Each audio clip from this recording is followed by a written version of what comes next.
দেয়ালের কান থাকে না, নিজেদের মধ্যে মির্জাফর থাকে। পর্তুগালের প্লেয়াররা রোনাল্ডোকে বল পাস দেয় না। সর্বকালের সেরা খেলোয়াড় মাঠে ফাঁকা দাঁড়ায় থাকে, আর ওরা চোখে দেখে না, ইগনোর করে, সেলিব্রেশনে ডাকে না, ইন্টারভিউতে রোনাল্ডোর নাম নেয় না।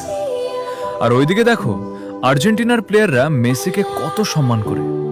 মেসি বলার আগেই বল পাস দেয়, মেসিকে গোল করার সুযোগ করে দেয়, মেসির জন্য জান দিয়ে দেয়। কারণ ওরা জানে কিংকে সম্মান দিতে হয়। পর্তুগালের প্লেয়াররা ভুলে গেছে 7 নম্বর জার্সির ওজন কত।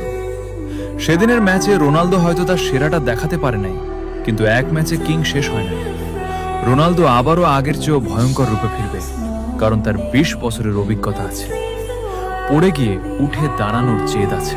যেদিন রোনালদো ফুটবল থেকে বিদায় নেবে, সেদিন শুধু একজন খেলোয়াড় বিদায় নেবে না, বিদায় নেবে লক্ষ মানুষের স্বপ্ন, রাত জাগা আর হাসি কান্না মেশানো স্মৃতি।